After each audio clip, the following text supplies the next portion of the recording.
nasikia Nairobi kuna migomo ya all traders. Na kama serikali haichukui hiyo mgomo serious, mimi chege Happy Friday and welcome back to the News Media. Now, ladies and gentlemen, different traders in different counties in this country of Kenya are being expected to hold total shutdown protest over too much taxation under the leadership of President William Ruto, whereby as we speak right now, some traders in Nairobi County have officially kicked off their protest to end too much taxation within their business under the government of President William Ruto. And before we proceed, as we always do, please ensure that you like the video. When you like the video, you automatically show us your support on what I'm doing on this platform. And here comes my question. Do you support traders to occupy different streets in Kenya so that they can protest for their right? It is true that our constitution allows them to protest, but do you support the protest? I don't support that protest, and on this video I'm going to explain to you in details the reason why I can't support or encourage all the traders in this country of Kenya to protest because of too much over taxation under the government of William Ruto. And before we proceed or explain to you that one in details, allow me to play for you some clip of the video that is serving some information behind the traders that are being expected to occupy different street in this country of Kenya so that they can protest because of too much taxation under the government of William Ruto. Can you listen to these traders alongside Babu?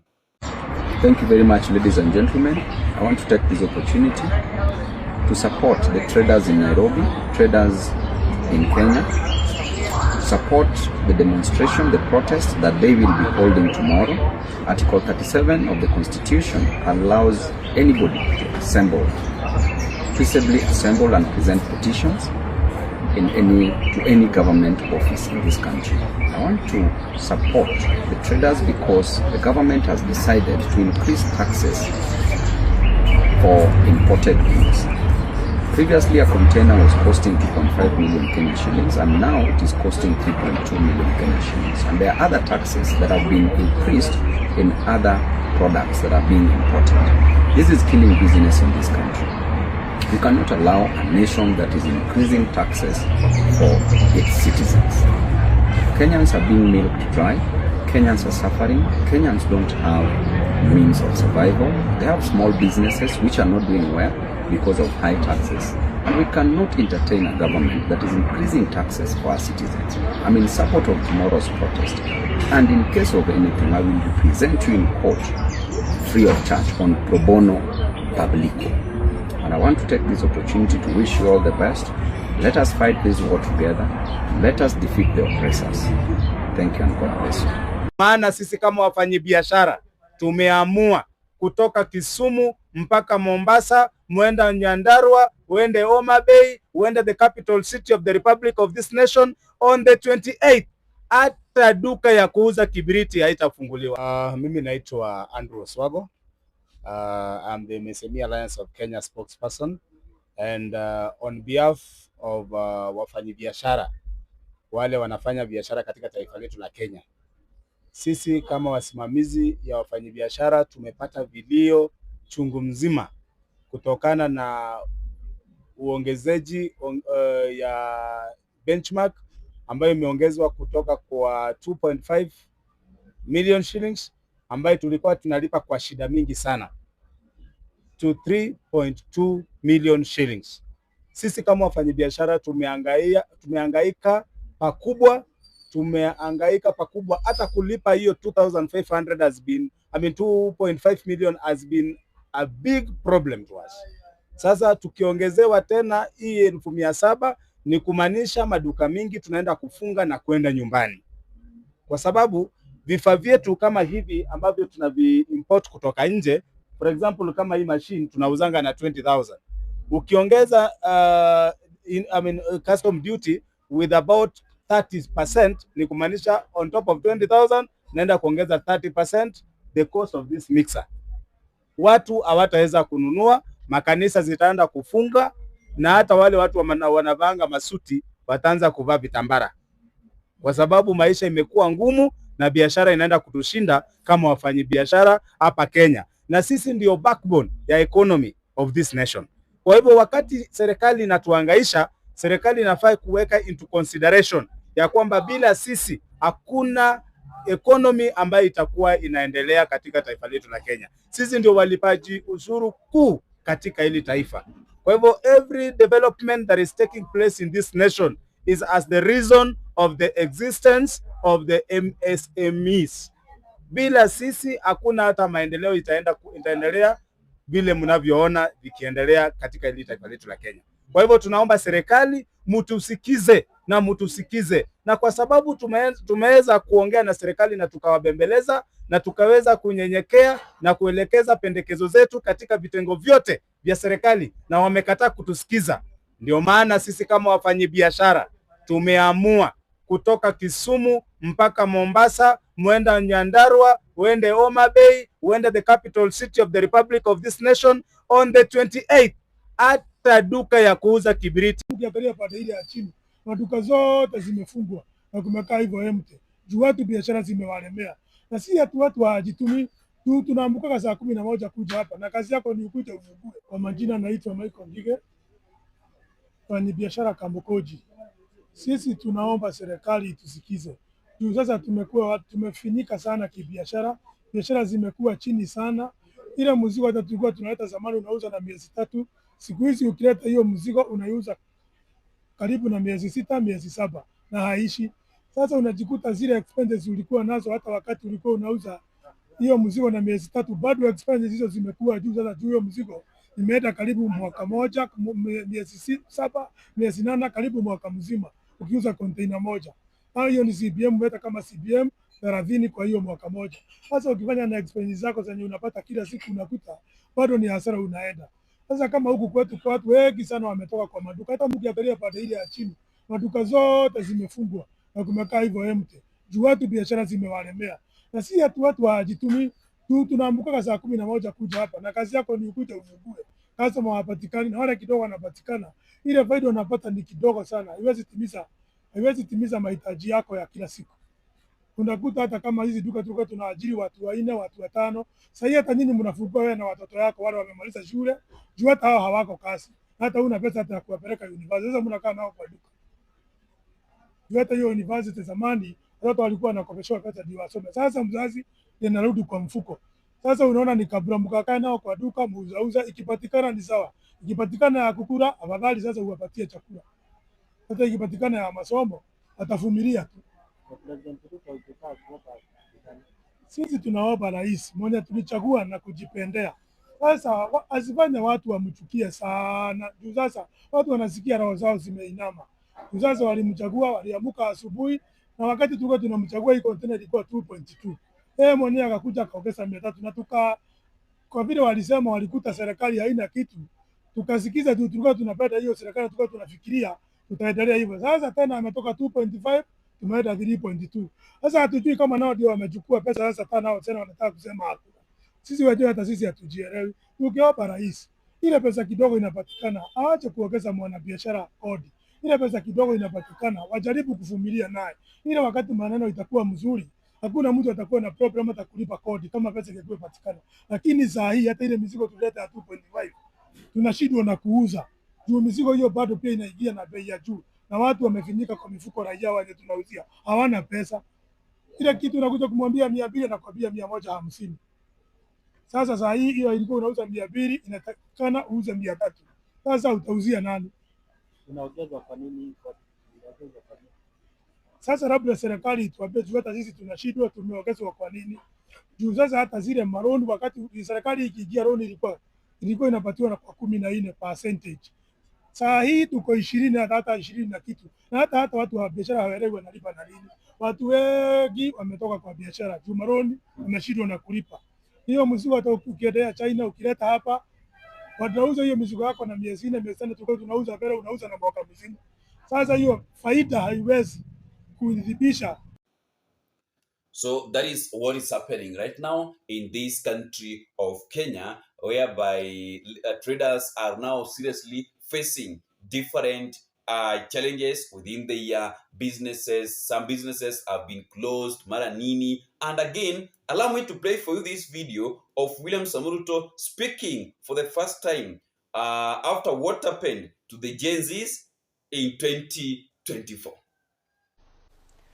During the protests of 2024 and those that followed, young Kenyans and other citizens exercised their constitutional freedoms to speak, assemble, demonstrate, picket, and petition public authorities. Their message was clear. They wanted to be heard. They demanded greater accountability, better government, and a meaningful place in shaping the future of their nation. Those demands were not an assault on democracy. Peaceful protest, criticism, and dissent are essential to democracy. Yet, those protests also presented our republic with a profound constitutional question. How do we protect the citizens' right to protest while at the same time fulfilling the state's obligation to preserve constitutional order? The Constitution itself provides the starting point. Article 37 protects the right of every person peaceably and unarmed to assemble, demonstrate, picket, and present petitions to public authorities. That protection must be real. No Kenyan should lose their life, liberty, or dignity merely for criticizing government, expressing an unpopular opinion, or participating in peaceful demonstration. I recognize the pain that remains from the events of that period. Some families lost loved ones. Serious allegations were made concerning unlawful arrests, enforced disappearances, and the excessive use of lethal force. We cannot honor the Constitution by looking away from such allegations. Every credible allegation of a human rights violation must be investigated. That was the statement of William Samoei Ruto. Okay. That was his statement, that was his view, that was his comment concerning what happened in 2024. Now let me explain to you in details the reason why I don't encourage or support the traders to go to the street to protest. Number one, how many Kenyan citizens have we lost because of the protest? Kesho nasikia Nairobi kuna migomo ya all traders. Na kama serikali haichukui hiyo mgomo serious, mimi Chege Majuis naichukulia serious sana. Kwa nini? Tumekuwa na migomo mingi sana hii Kenya. Kuna hata ya teachers wanakuwa under one umbrella, Teacher Service Commission. Wako na organizations zao, unions, KUPPET, wako na NAT, etc. So wako na, in a way they organize themselves, hata kugoma inakuwa very easy. Ni KUPPET ama NAT waambie walimu kaeni nyumbani and the orders are followed. The same way with nurses. The same way with all other organizations. But traders, ati watu kila mtu amekaa kwa duka yake hivi, ule anauza machuma, mwingine anauza nyanya marigiti, mwingine ni hoka, mwingine anauza magari. Kila mtu amekaa kwa duka, wanakuja tu na idea. They are not even under one umbrella. Kila mtu amekaa kwa duka anasema this is too much. We can't go on like this. Tukiendelea hivi, wote tutashikwa na depression. Wote tutaenda nyumbani. Wanaamua kuanza kuongeleshana pole pole. Mtu wa nyanya anapita kwa mtu anauza magari. Anamwambia hii economy ya Kasongo inakupelekaje? Anamwambia my friend, mimi karibu nifunge. Anakuambia what do you think we can do? Si tugome. Alikuwa anapita. Hoka place anaendea vitu kwa wholesale. Anaenda anauza mtu wa wholesale, na kwa nini mna survive aje? Anamwambia hata si hatu survive.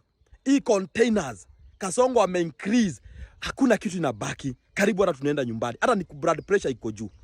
Conversation inaanza hapo, wanakuwa na addendum same mind mpaka wanaamua kama all traders tutagoma. Traders huwa wanagoma kama bibi ni mudhurwa, kuna uchafu, wanagoma kama ni Gikomba wamebomolewa. But these are all traders wenye wako CBD, wenye wako Grogon, wenye wako Gikomba, Kamkunji, Isiri, wenye wako Mudhurwa, wenye wanalete nyanya, wenye wanalete mahindi kutoka wapi. All traders wameamua, if we are going on with what Kasongo is doing to our businesses, we are all going home.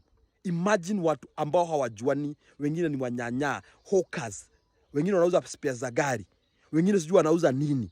Wanaamua sasa tushikane, because if we don't, Kasongo is going to make us all bankrupt. Tutaenda nyumbani. That's why I'm taking this mgomo serious, because the pain Kasongo is inflicting on Kenyans inaleta wa Kenya pamoja. The unity. In fact, any opposition, musikuje muambia ati watu tutaleta wa Kenya pamoja. Already Kenyans wamekuja pamoja because of the pain Kasongo ameinflict na wa Kenya. Ukienda hata barabara unakuta watu wanaimbia one time. Wakiona tu Prado ya black, wanasema one time. Prado ya black tu one time. Prado yote one time. Kwa sababu they can hear even the conversation na wazazi wao. Watoto walikuwa wanakula breakfast, mkate iko na siagi. Wanaambiwa kesho kila mtu abakishe ugali yake. Kesho hakuna mkate. Economy imefinya watu. Niliwaambia ukisikia kwa makanisa, mapastors, the mainstream churches wameanza kusema Ruto must go, aende nyumbani. My friend, I told you, ukianza kuona wa preachers wakiongea, is because preachers in most cases ndio huwa wanajua what is going on in the economy. Anajuaga mtu fulani alikuwa contractor, alikuwa na biashara kubwa Kamkunji, Gikomba, but sasa sadaka siku hizi hatoi 10%. Huyo mtu umesikia watoto wake wameanza kuhamishwa shule, because let's talk the truth. Kasongo is killing this economy. Kabisa, kuiba pesa mkienda mkificha, my friend, it's not even circulating. This economy is going down. But watu wa kulipo endeni kusema tutam. But the reality is, ukiona traders watu hawajuani, hawana umbrella, there is no organization, wameamua kustrike because of the pain, just know the pain is too much. Since Ruto was sworn in as the fifth president of this country of Kenya, how many youths were killed in 2024? Let us just be honest. How many youths were killed last year during the Sabasaba protest in 2025? How many? How many youths have been killed this year during the fuel protest, during the Ebola protest? How many youths have been killed in total? Since let's start it since 2022 after the election, 2023 during the Azimio protest, 2024 during the Gen Z protest, 2025 during the Sabasaba protest by the Gen Z, 2026 the same during the fuel protest and Ebola protest. If you include them, if you count them, how many are they? We are tired of burying people each and every day in this country of Kenya. Let us stop this issue of going to the street to protest and wait for the right time on the ballot box. Going to the street to protest won't make the government of William Samoei Ruto to change their behavior on what is happening under their leadership. It is true that the government of the day of William Samoei Ruto always understand our point when they see us on the street protesting. That is the time that they normally realize that, oh, things are not okay. Oh, we need to change our mind. We need to do something that these people want. Oh, we need to listen to these people. But this is not the time for that. For these 11 months that are remaining, let us try and keep off ourselves from protest. Tuache maneno ya protest. Let us try and at least keep off protest. Because so long as we are going to the street to protest, we are losing our lives. Young people are dying.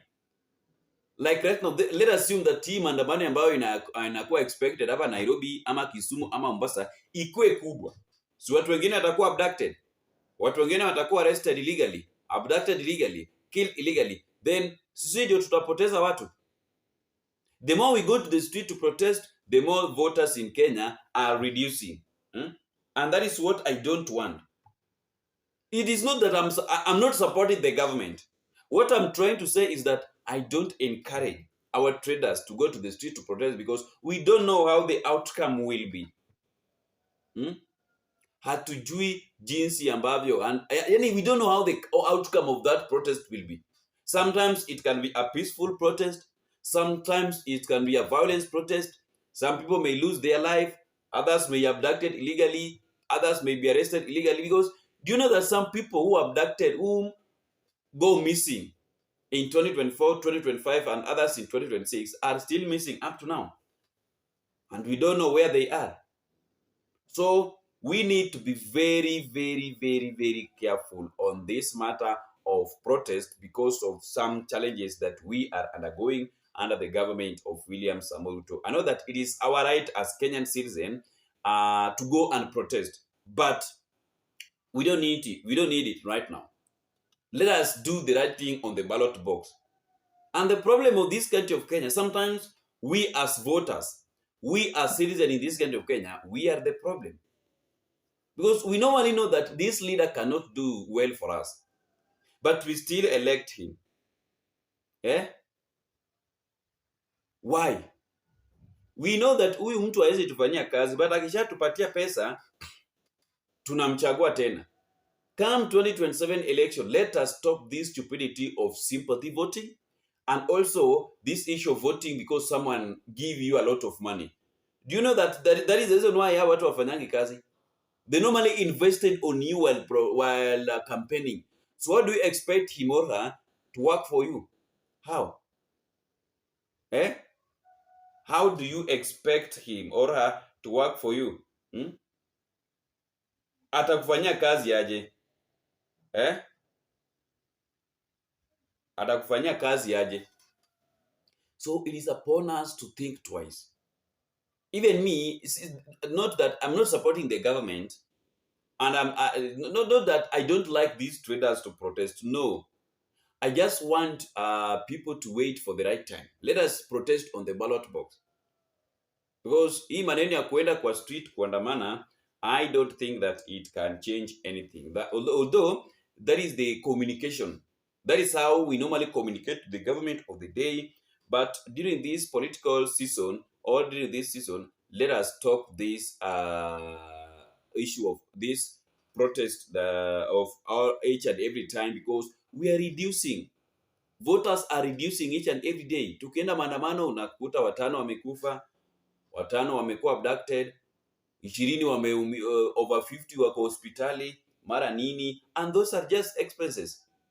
Their families are struggling after the protest to look for them in court, in police station, in whatever, mara nini. Okay, that is what I wanted you to know. Tukutane kwa video itakayofuata, wapenzi watazamaji wa Daddy's Media. Remember to subscribe, comment, share and like the video for more updates daily. Bye bye.